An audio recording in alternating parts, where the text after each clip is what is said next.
¿Por qué el libro del Génesis, que la palabra Génesis en el hebreo viene de Genao, que significa en el hebreo Berishit, con B de burro, Berishit en el hebreo, y significa origen u orígenes? Entonces, el Génesis es el libro de los orígenes. No vamos en esta serie a predicar de todo el libro del Génesis. Esta serie ya la compartí hace algunos años. Si no la tienen, la pueden pedir. Tenemos casi todo el libro del Génesis, versículo por versículo. Esta serie se va a enfocar simplemente en los primeros 2 capítulos del Génesis. O sea, vamos a entrar con microscopio, vamos a entrar con lupa, vamos a ver que antes de que Dios creara el mundo, la tierra como la tenemos nosotros, antes de nosotros existía otro mundo, que es el mundo de los ángeles. Y vamos a ver que este mundo de los ángeles tenía como planeta este planeta en el cual tú y yo estamos, el planeta Tierra. Y vamos a ver cómo Dios comenzó a formar todo, y vamos a ver la profundidad que existe nada más en los primeros 2 versículos del Génesis. Ahí nos podemos detener casi un mes para que podamos nosotros entender la profundidad de la mente de Dios. Entonces vamos a estudiar claramente la eternidad de Dios.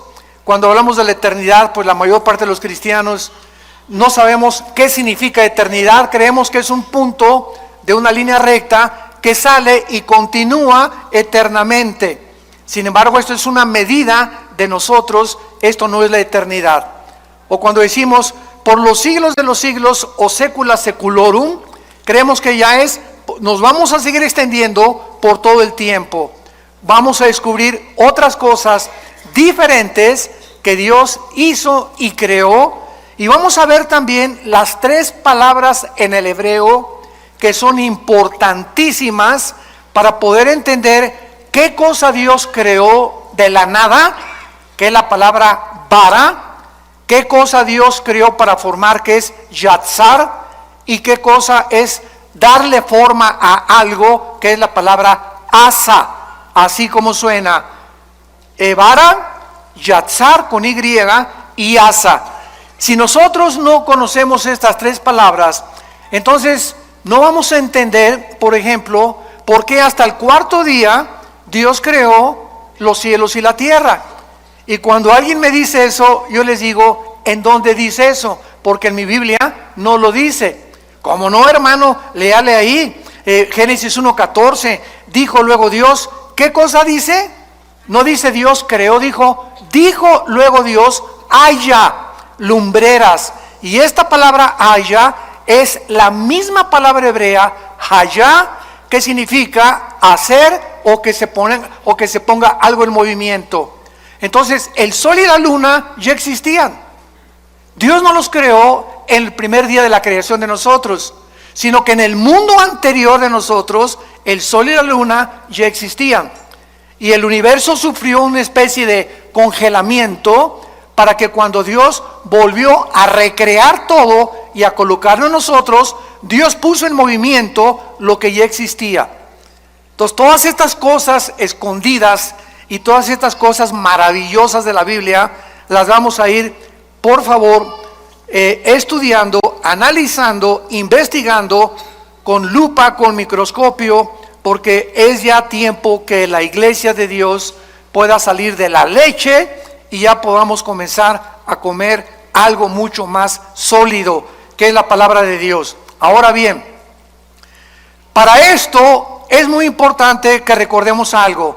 Necesitamos aprender a pensar.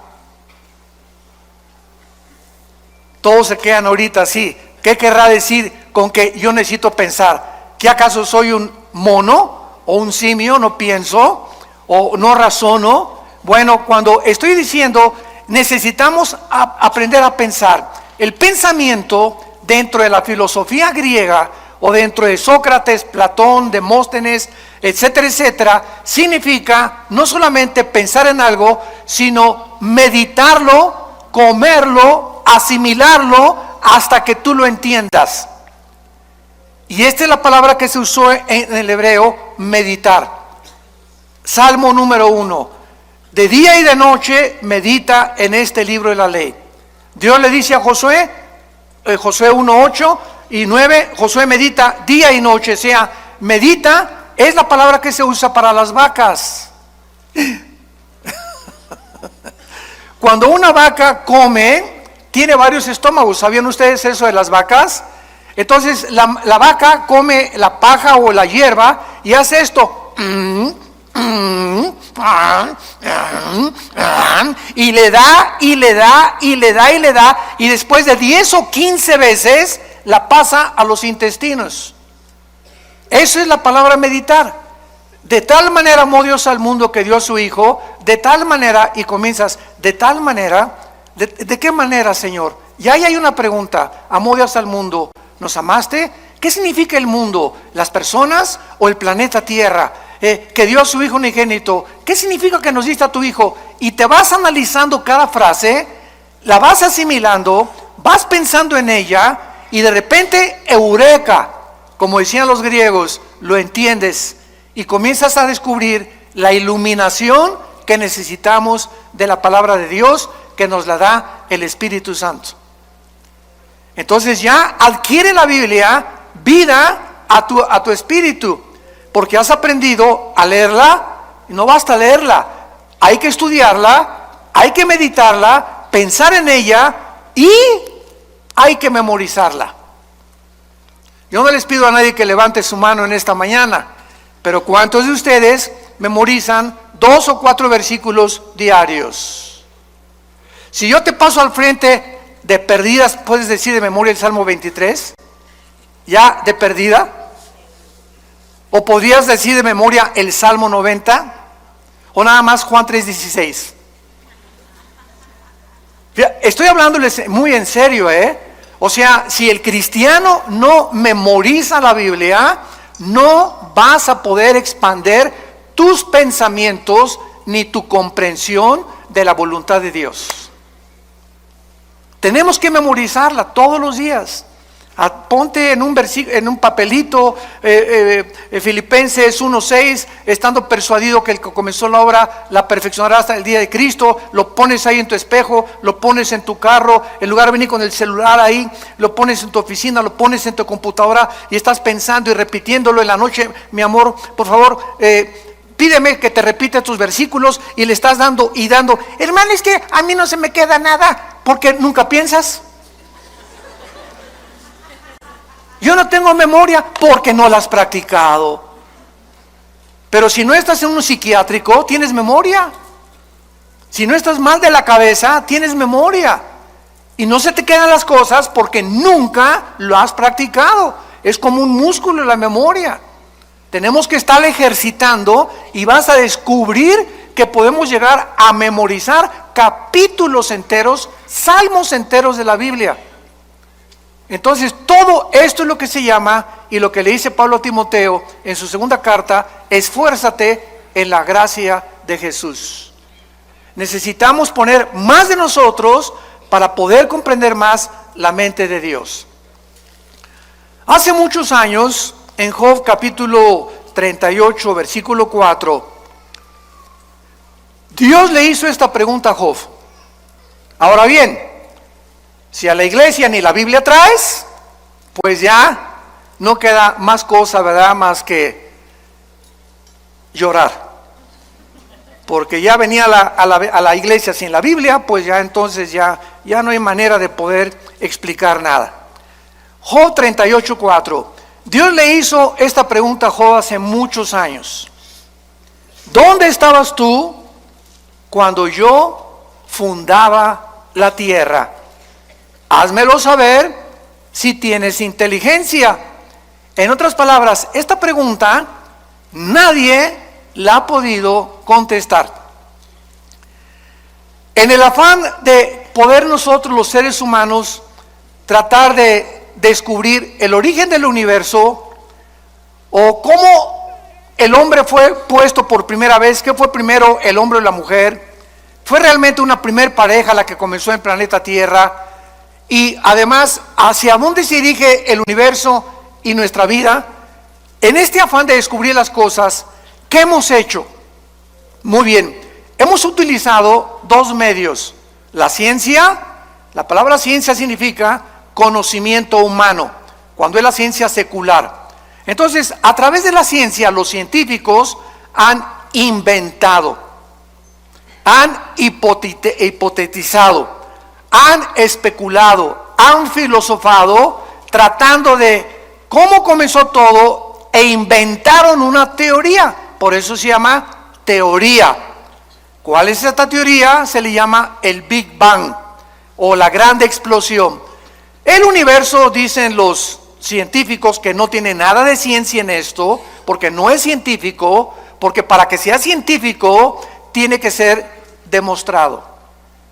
Entonces, como no se puede demostrar por medios naturales ni en un tubo de ensayo cómo comenzó el universo, los científicos dicen que fue una explosión y que de esa explosión se formaron los planetas, etcétera, etcétera.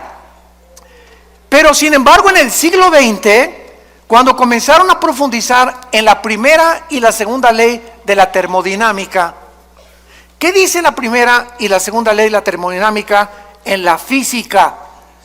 Que nada se crea ni se destruye y que todo está sufriendo un deterioro, una descomposición, todo se echa a perder. El carro le tienes que cambiar el aceite, tenemos que pintar los edificios, yo tengo que estar tomando vitaminas, haciendo ejercicio, nuestro cuerpo celularmente se está muriendo, el universo entero está sufriendo un desgaste.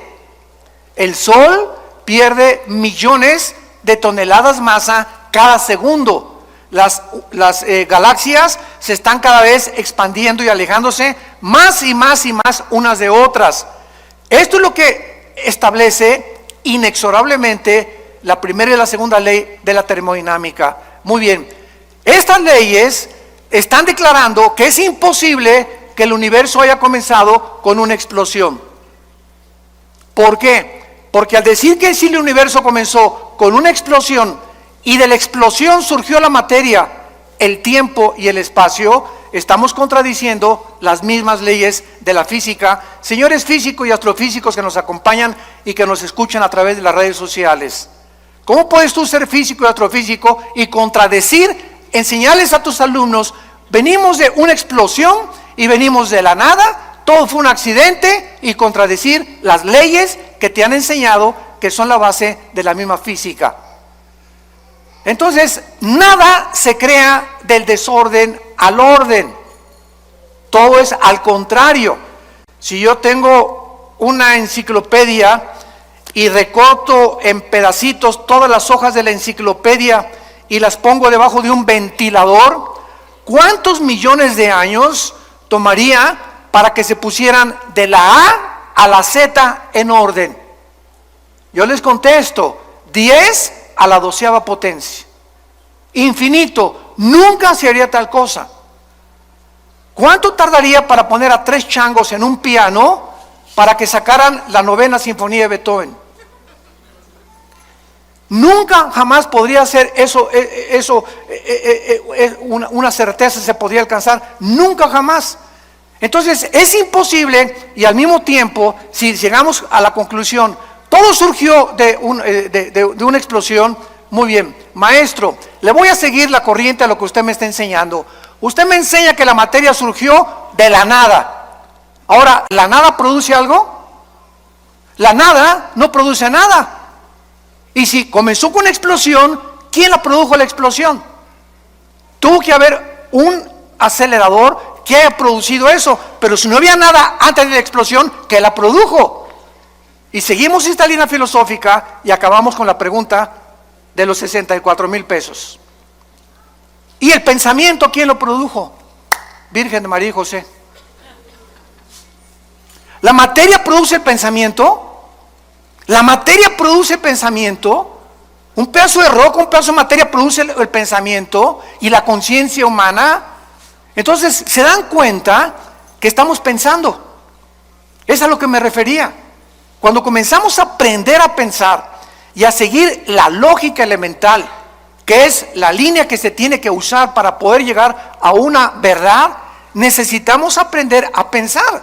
y no aceptar simplemente, pues venimos de chita, el universo fue hecho de una explosión, y en las universidades y en los museos se sigue enseñando esto, y la gente nunca se para a pensar si es verdad lo que te enseñaron. Otro ejemplo, todos nosotros venimos de la religión popular, de aquí en México. Mis padres, ¿verdad?, eran sumamente religiosos. Mi hermano Alejandro y yo, que él me guió a Cristo a mí hace 43 años, éramos así de misa de las 6 de la mañana, muy religiosos. Y mi padre era una persona bastante culta, ¿verdad?, era ingeniero civil, y era una persona que le gustaba mucho la filosofía también. Y un día me dijo esto: Armando, me voy a poner a pensar algo. ¿Es posible que nosotros los oremos y nos inclinemos ante las estatuas? Una vez me dijo papá, inclinarse ante una estatua, oye, hey, ¿me oyes? No, no oye. ¿Ve? Tampoco ve. ¿Se mueve? Tampoco. ¿Ante quién estoy adorando? Y me puse a pensar, porque mi papá me puso esa pregunta, diciéndome que realmente él no creía tampoco en lo que la religión le había enseñado. Ahora, ¿es posible que lo que nos enseñaron contradiga la Biblia? Cuando la Biblia dice que somos santos ya delante de Dios. ¿Y por qué las personas que pertenecen a estas religiones, síganme con mucho cuidado, no se ponen a pensar que lo que están aceptando es completamente cuestionable y es ilógico y no puede ser? Porque no queremos pensar. Y tenemos ya que llegar a un momento en que tenemos una capacidad impresionante aquí adentro, todos. No es de que naciste inteligente y que otros nacieron brutos. No, todos nacimos con un cerebro y todos tenemos la libertad de poder expandir lo que tenemos aquí, así, o así, o así, o cuando te mueras, como chinche, así te mueres. Con lo único que supiste, nunca quisiste pensar, todo lo aceptaste de una forma deliberada y nunca quisiste obedecer a Dios, de meditar y leer la palabra de Dios. ¿Dónde estabas tú cuando yo fundaba el universo? Entonces el ser humano ha buscado la ciencia jamás, escúchalo, nunca, díselo a tu maestro, podrá demostrar el origen del universo. Porque para que sea científico, ¿qué cosa? Tiene que ser repetitivo. Ahora muy bien, por eso son teorías. ¿De dónde viene el ser humano? De chita. ¿Realmente venimos de los animales? ¿Puede un camello convertirse en un hipopótamo? ¿Puede una jirafa convertirse en un venado? ¿Puede un tiburón convertirse en una ballena? ¿Puede una bacteria convertirse en un microbio o un microbio en una bacteria o una bacteria en otra partícula microscópica del mundo microscópico? Esto contradice la genética. ¿Qué dice la genética ahora que descubrieron el ADN? 1954, los doctores Crick y Watson, que tenemos dentro un software en las millones de células de nuestro cuerpo, donde dentro de mi célula tengo una particularidad donde está escrito quién soy. Esto está tremendo. Dentro de nuestro cuerpo, en cada una de tus células, está escrito quién eres, cuántos años vas a vivir, qué color de ojos tienes, qué color de tu piel es, el color de tu cabello, la altura, la mancha de tu abuelita, las orejas de papalote de tu abuelo, el carácter emocional berrinchudo de tu mamá, etcétera, etcétera. Todo eso está concentrado en el ADN, en el ácido desoxirribonucleico, ADN, dentro de nuestra célula. ¿Quién puso esa información ahí? El ADN de un camello es diferente al ADN de un hipopótamo, de un tigre, de un perro, de una vaca, etcétera, etcétera. La biología y la genética impiden la mutación de una especie a otra especie. ¿De dónde inventan que venimos de los animales? Nunca se han puesto a pensar. Ya la biología, las leyes de la ciencia, de la física, contradicen la teoría de la evolución que te enseñan en la universidad. ¿Y por qué te la siguen enseñando? ¿Por qué esos maestros que te la enseñan no quieren pensar? ¿Y por qué no quieren pensar? Porque les falta honestidad intelectual. Porque si fueran honestos intelectualmente podrían decir, oye, la biología niega la evolución. Los aminoácidos, que son los ladrillos de la vida, han impedido, impiden e impedirán la evolución. La física impide la evolución. ¿Por qué? Porque no venimos de menos a más, vamos de más a menos. La genética impide la evolución por la construcción del ADN, que no se puede hacer una mutación de una especie a otra especie. Y como dijo Dion Teofilito, en mi tierra, y seguirán buscándolo. El famoso eslabón perdido. Entonces, cuando tu maestro se vuelva a levantar en la universidad y te diga, venimos de los animales, y Darwin realmente no se ha equivocado en su libro El origen de las especies, levántate y dile a tu maestro, deme usted una muestra de una mutación de una especie a otra especie, y voy a creer que venimos de chita. Pero se sigue enseñando. ¿Por qué se sigue enseñando? Porque no quieren pensar y porque saben que si se ponen a pensar van a acabar en la Biblia.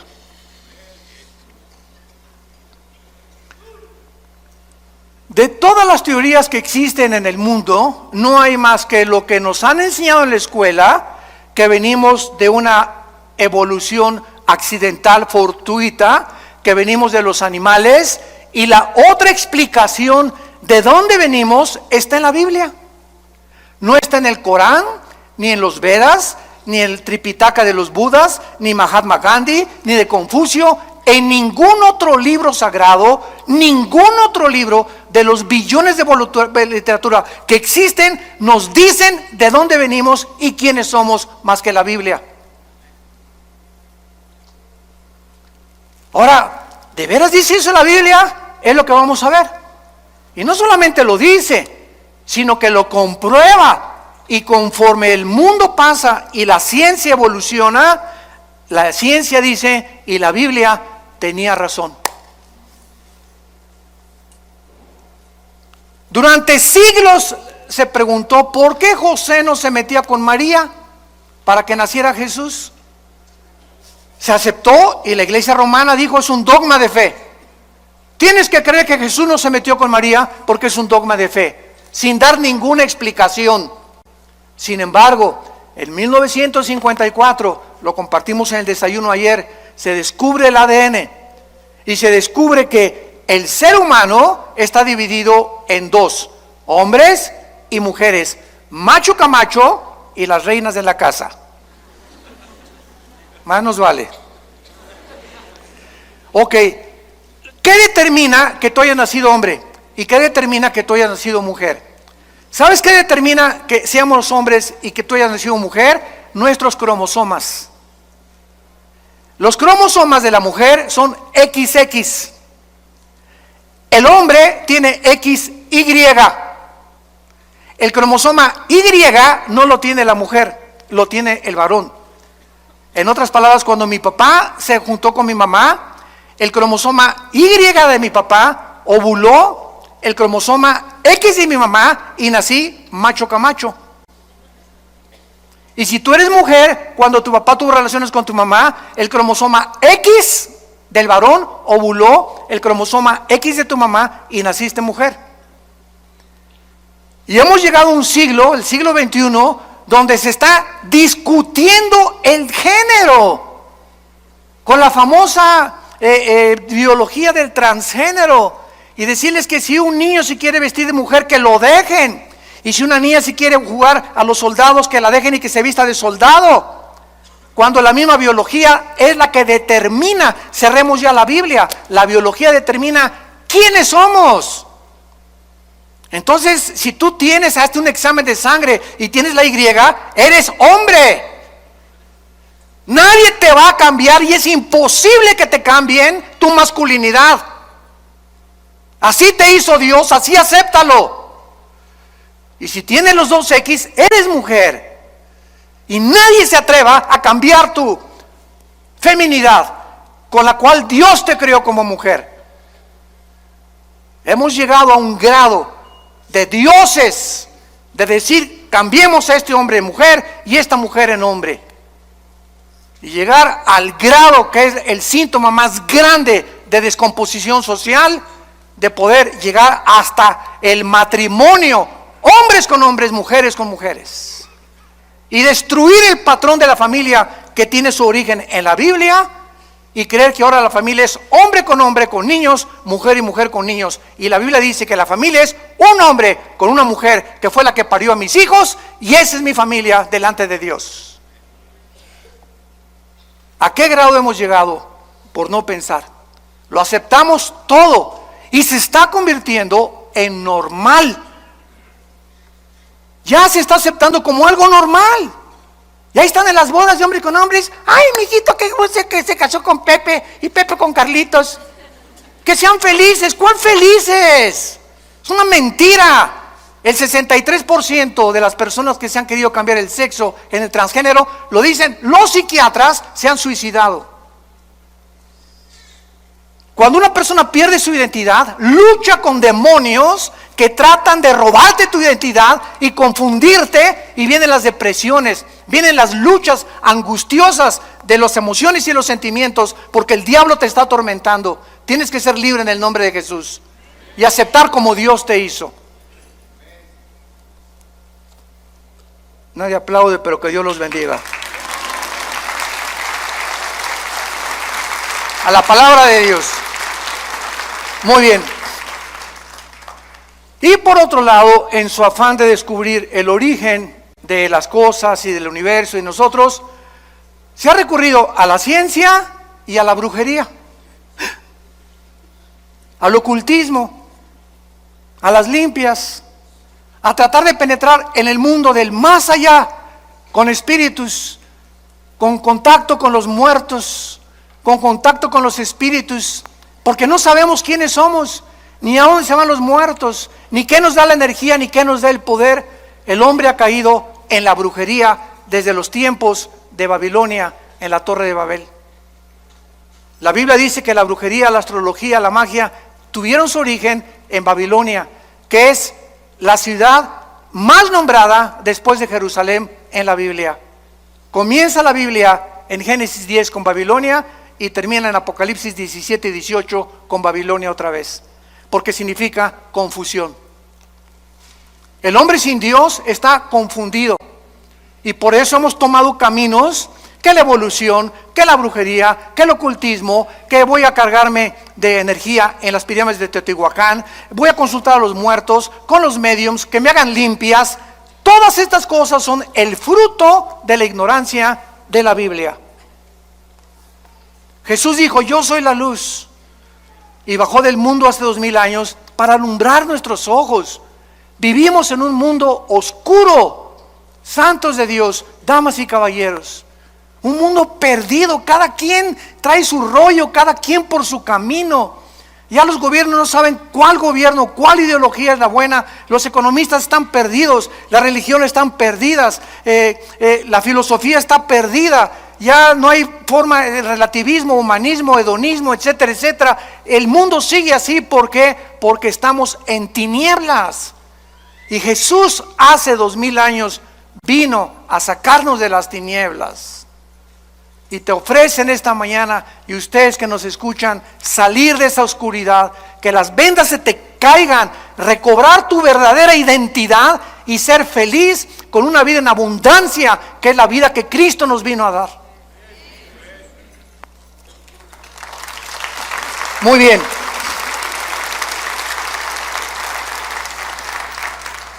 Ahora veamos nosotros, por ejemplo, en el libro de Tito, en la Biblia, que desde el principio Dios hizo una promesa desde que Él creó a entidades espirituales que no todos se llaman ángeles. Vamos a comenzar a aclarar términos. La Biblia le ha llamado ángeles a los serafines, a los querubines, y desde luego a los ángeles. La palabra malak, con M de mamá y K al final, malak, en el hebreo significa enviados o correos. Y la palabra angelus en el griego, que se tradujo ángeles, significa lo mismo, mensajeros. Entonces, Dios creó, lo vamos a ver, serafines que se encuentran arriba de Dios. Arriba, todos los días diciendo santo, santo, santo. Dios creó después a otras entidades espirituales que se llaman querubines. La palabra querubín significa los que arden en el hebreo, los que arden. Y acuérdense que cuando Dios diseñó el arca en el tabernáculo, puso dos querubines, ¿se acuerdan? Inclinados con alas, dos alas cada querubín, mirando hacia el propiciatorio, hacia donde la sangre, el sumo sacerdote, una vez al año la derramaba. ¿Por qué? Porque los querubines en la Biblia significan la protección de la santidad de Dios. Entonces, los querubines no son mandados al mundo ni al universo. Son criaturas que están cerca de Dios, pero los ángeles son las criaturas que Dios creó y que se parecen a nosotros. Los ángeles son igualitos a los seres humanos. Si se apareciera ahorita un ángel, no distinguirías si es un ángel o es un ser humano. Dice Hebreos 13:4 que muchas veces hemos hospedado gente que no nos hemos dado cuenta que son ángeles. Aun cuando en su verdadera esencia los ángeles son altos, ¿verdad?, luminosos y fortísimos. Uno solo mató en el Antiguo Testamento a más de 3,000 filisteos. Entonces, los ángeles son los mensajeros de Dios. Las criaturas que Dios ha enviado desde donde Él habita hacia el mundo donde tú y yo vivimos. Y los ángeles, dice Hebreos capítulo 1, nos sirven a nosotros para cuidarnos. Salmo 30 y 90 también, a sus ángeles mandará ante ti que tu pie no tropiece en piedra. Y son luminares que nos guardan y nos han guardado muchas veces de muchos accidentes y de muchas cosas que nos pudieron haber sucedido de no haber sido por su intervención invisible. Entonces, esto es muy importante entenderlo. Los querubines no son ángeles, los serafines no son ángeles, los ángeles son los mensajeros, los que han venido al mundo a cuidarnos y a observarnos las 24 horas. En Tito capítulo 1, versículo 1 y 2, vean ustedes que antes de que Dios creara a los ángeles, querubines y serafines, antes de cualquier cosa, dice así: Pablo, siervo de Dios y apóstol de Jesucristo, conforme a la fe de los escogidos de Dios y el conocimiento de la verdad, que es según la piedad. Escucha, en la esperanza de la vida eterna, la cual Dios, que no miente, prometió desde antes de ¿cuándo? Antes de que nada fuera creado. Dios prometió que a las criaturas que Él iba a crear fueran eternas. Y todas las criaturas que Dios ha creado somos eternas. Tanto los ángeles caídos que van a ser condenados serán condenados. Nosotros viviremos eternamente. Entonces es lo que se llama la vida eterna, que es la vida con Dios. Dios diseñó, planeó que todo lo que existiera fuera eterno porque Él es eterno. Entonces Dios le plació en su sabiduría crear la eternidad para que nosotros pudiéramos vivir en ella. Vean por ejemplo en Isaías capítulo 57 lo que la Biblia dice acerca de la personalidad y de la esencia de Dios. Isaías 57 versículo 15. Porque así dijo el alto y sublime, el que habita. ¿Dónde habita Dios? ahorita explicamos qué es la eternidad. Ahí vamos a entrar ya. El que habita la eternidad y cuyo nombre es el Santo. Yo habito en la altura y la santidad con el quebrantado y humilde de espíritu, para hacer vivir el espíritu de los humildes y vivificar el corazón de los quebrantados. Ahora sí, pongan mucha atención. Ya vamos a comenzar a aclarar muchas cosas.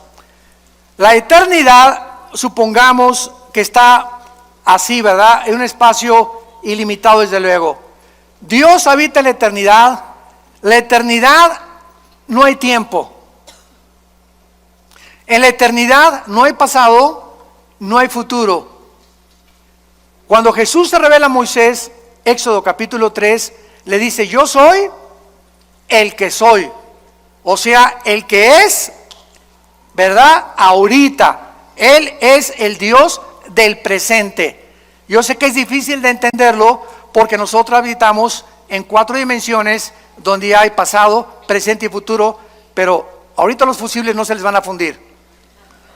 Entonces, la eternidad es donde Dios habita.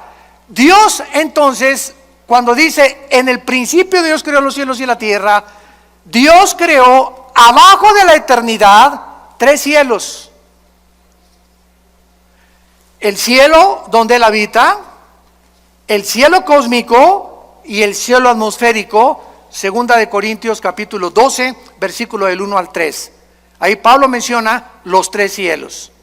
Entonces, estos 3 cielos no existían siempre. Fueron creados abajo de la eternidad. Ahora, cuando Dios crea el tercer cielo, el segundo cielo y el tercer cielo, Dios crea unánimemente, junto con los 3 cielos, el tiempo, la materia y el espacio. Génesis 1:1. En el principio Dios creó. Cuando estamos hablando del principio, recuerden esto: no es el principio de nuestra creación. No es el principio de nuestra creación, porque es muy claro que los ángeles existían antes que nosotros, como lo vamos a ver. Fueron creados antes que nosotros. Entonces, cuando Dios dice: en el principio de Dios, ahí comenzó el tiempo. Ahí comenzó la materia, ahí comenzó el espacio. Entonces, en este principio, síganme con mucho cuidado, ya estamos abajo de la eternidad. Comenzó el tiempo, el espacio y la materia. En este principio Dios creó los cielos y la tierra y los ángeles. Y cuando Jesús dice: en el principio era el verbo era con Dios y el verbo era Dios. Y primera de Juan 1 dice: lo que era desde el principio, lo que nuestras manos palparon y vieron tocante al verbo de vida, porque la vida fue manifestada. Juan 3 veces repite que este principio fue antes de nosotros. No es cuando nosotros fuimos creados. Nosotros fuimos creados después del principio, como lo vamos a ver en el versículo 2 del Génesis, que algo pasó en el principio, que Dios volvió a recrear la tierra, a crearnos a nosotros después de los ángeles, para ponernos arriba de los ángeles, gobernar a los ángeles, y la regamos. Y Satanás, Lucifer, volvió otra vez a ocupar el planeta Tierra y el universo, hasta que vino Jesús, le quitó el poder a Dios, Jesús a Lucifer, y el poder que tenía Lucifer nos los dio a nosotros los cristianos. Y mayor es el que está entre nosotros que el que está en el mundo. Entonces, Lucifer sigue teniendo el poder que perdimos nosotros con la caída de los Adán y Eva, los primeros padres, pero que se volvió a recobrar con la muerte de Cristo, y nos entrega a nosotros Dios el Espíritu Santo, porque recibirán poder. Hechos 1:8. Vean que si no ponemos en orden todo, no entendemos el Nuevo Testamento. Ese poder es ¿para qué? Para que el que tiene control de nuestro planeta y del universo no se acerque a nosotros, ni a nuestros hijos, ni a tu trabajo, ni a tus finanzas.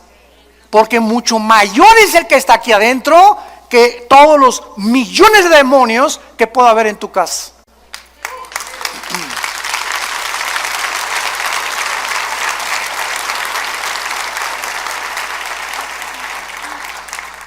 Ya, por favor, no digan, pastor, ¿puede venir a mi casa a echar el chamuco fuera? Pastor, oigo ruidos en mi casa, tengo mucho miedo, ¿puede venir a orar por nosotros a la casa? ¿Qué no sabes que tú tienes el mismo poder? ¿Pero por qué no lo sabes? Por la ignorancia de la Biblia. No la estudias, no la meditas, no la lees, no te ha iluminado el Espíritu Santo, el entendimiento para saber que en tu casa tú eres el sacerdote con tu esposa y tú puedes llegar a tu casa y en el nombre de Jesús aquí se va cualquier espíritu que no sea el de Dios y aquí habita Jesús y mi casa es tuya, Señor, mi dinero en el banco no es mío, es tuyo, todo lo que tenemos es tuyo, cualquier daño que le quieran hacer a tus bienes, Señor, te lo hacen a ti, no a mí, porque me pongo a tu disposición, porque tú me hiciste y de tu gracia damos y de tu gracia recibimos.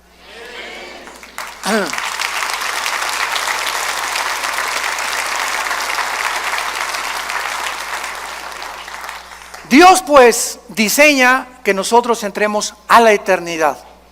Entonces cuando Jesús dice en Juan 17:3, esta es la vida eterna, Él define la eternidad. ¿Qué es la vida eterna? Jesús nos lo explicó, conocer a Dios.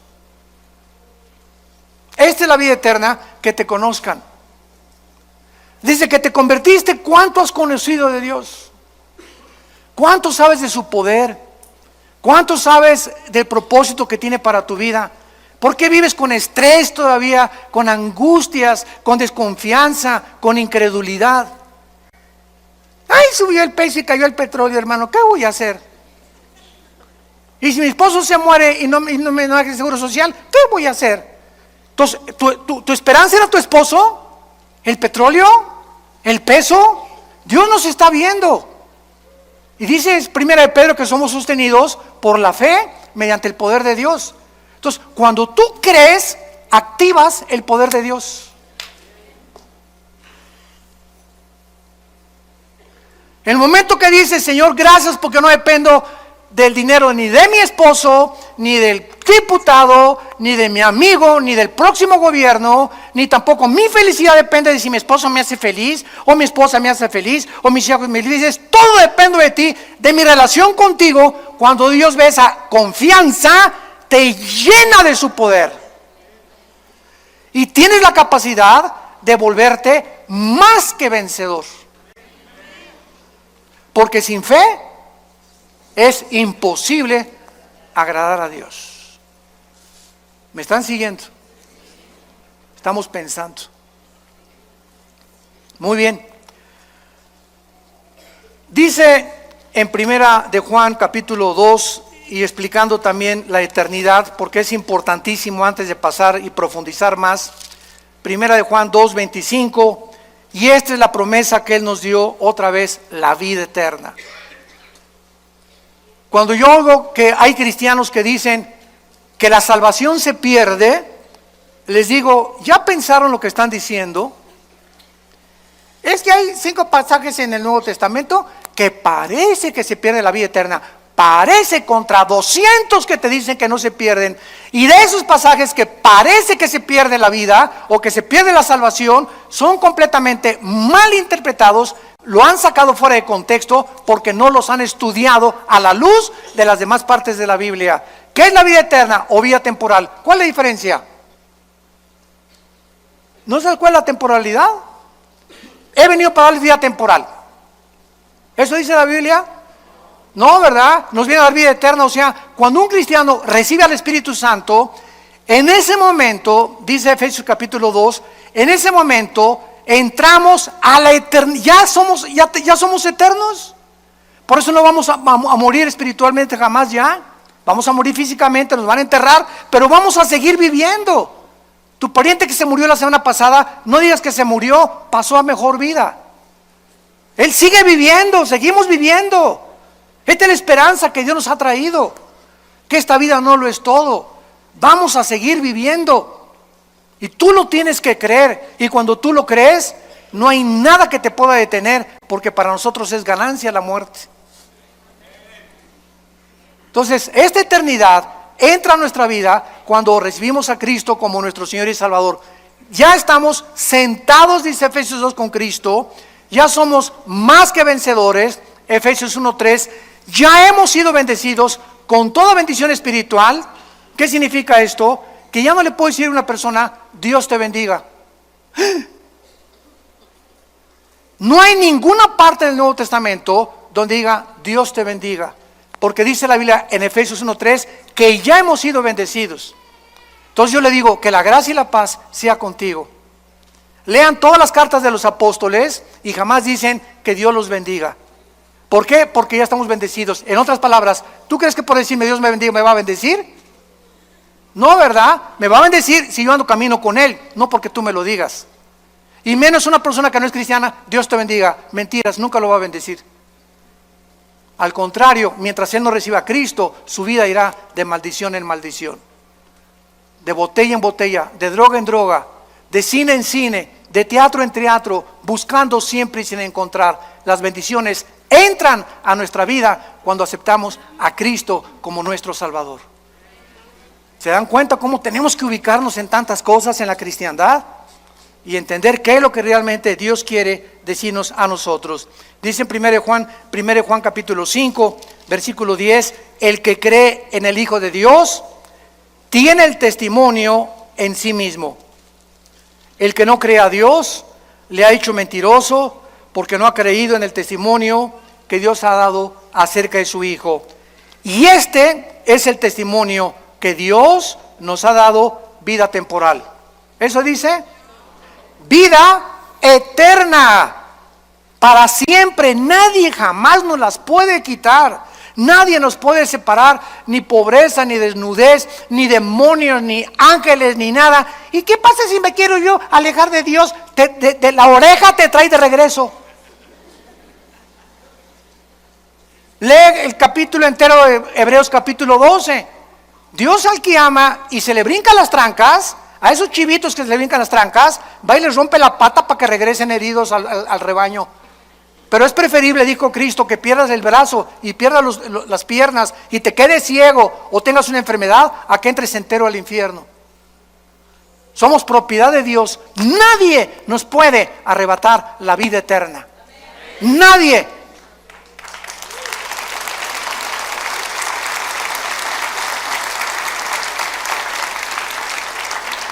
Dios nos ha dado vida eterna y esta vida está en su Hijo.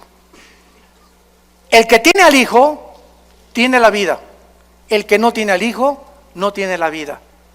En otras palabras, tú puedes tener una religión, ser católico, bautista, venir aquí a Vida Nueva, carismático, nazareno, mormón, no me importa la religión que tengas. Si tú tienes una religión y no tienes al Hijo, no tienes más que una religión, no tienes la vida eterna. Para tener la vida eterna necesitamos que Jesús entre a nuestra vida. Es un regalo que Dios nos da, que le abras tu corazón y que lo recibas como tu Señor y como tu Salvador. Porque Él es el Hijo de Dios, el poseedor de la vida eterna. Y finalmente, regresamos a Génesis capítulo 1 y vemos nosotros que al abrir la Biblia, el Espíritu de Dios, lo primero que hace al abrir la Biblia es llevarnos a las primeras palabras que Dios consideró, porque son las primeras palabras de Dios. Dios consideró que era lo primero que tenía que decirnos, que toda la creación tuvo un principio, en el principio. El universo no es eterno, hubo un principio. La ciencia, gracias a Dios, el siglo XX lo reconoció por la segunda ley de la termodinámica, que es imposible que el universo haya sido eterno. Tiene que haber tenido un principio, como la Biblia lo establece y como las leyes de la física lo confirman también. Ahora bien, si el universo tuvo un principio y nosotros de ese principio nos alejamos cuando pecamos contra Dios, Cuando tú recibes a Jesucristo, tu vida comienza a tener un principio. Comienzas otra vez a caminar con Dios. ¿Ya naciste de nuevo? ¿Ya tienes a Jesucristo como tu Señor y Salvador? Porque en el momento que tú lo haces, en el principio de mi vida, fue hace 43 años, mi vida antes de que yo fuera cristiano era un desastre. Pero cuando comencé con Cristo, comencé a caminar con Dios. Y a partir de ese momento, todas las bendiciones de Dios, el plan de Dios, la eternidad, lo comencé a comprender. Las vendas se nos caen de los ojos y comenzamos a ver la luz de Jesús. Ustedes son la luz, dijo Jesús, Mateo 5. Así alumbre vuestra luz delante de los hombres. Dios te quiere salvar para que vayas con tu familia que está en la oscuridad, en el paganismo, en la idolatría, en las religiones. Somos la luz del mundo a tus amigos, en tu bufete de abogados, en tu consultorio médico, en tu taller de carpintería, en tu escuela, en tu secundaria. ¡Alumbra! Levanta la voz. No seamos cobardes. Dios no nos ha dado un espíritu de cobardía, sino de poder. ¿Qué importa lo que el mundo diga de nosotros? Caminemos con la bandera de la verdad, de la santidad y de la justicia y alumbremos este mundo que sigue en tinieblas. Te damos gracias, Señor, por tu palabra. Gracias, Señor, por revelarnos las verdades del universo, de nuestro origen, de la importancia de entender y pensar claramente lo que tú nos has dejado como nuestra herencia. Gracias, Señor, porque eres tan maravilloso y tan grande y tan poderoso que queremos cada día conocerte más. Por lo cual pedimos que nuestro Dios y Padre de Jesucristo, el Padre de la gloria, les dé a cada uno de ustedes un espíritu de sabiduría, de revelación en el conocimiento de Jesús. Ser más que vencedores, ser guerreros y guerreras de Dios, valientes, porque aunque venga el enemigo como un río, levantaremos bandera contra él, porque mayor es el que está dentro de nosotros, y no tenemos un espíritu de cobardía, sino de poder, de amor, de dominio propio, y que el Dios de esperanza te llene de todo gozo y paz en el creer, para que abundes en esperanza por el poder del Espíritu Santo y seamos capaces de llegar al final de nuestra vida y acabar diciendo con el apóstol Pablo: he acabado la carrera, he peleado la buena batalla de la fe, por lo cual nos está esperando la corona de la vida. Y todos ustedes en esta mañana que no tienen a Cristo, que no estás seguro de que Jesús vive en tu vida, ahí desde tu lugar, ustedes que nos ven por las redes sociales, dile con todo tu corazón: Señor Jesús, te pido perdón por mis pecados. Creo que en la cruz pagaste con tu sangre por ellos, que a los 3 días te levantaste entre los muertos y que entres a mi corazón en este instante como mi Señor y mi Salvador. En el nombre de Jesús. Amén.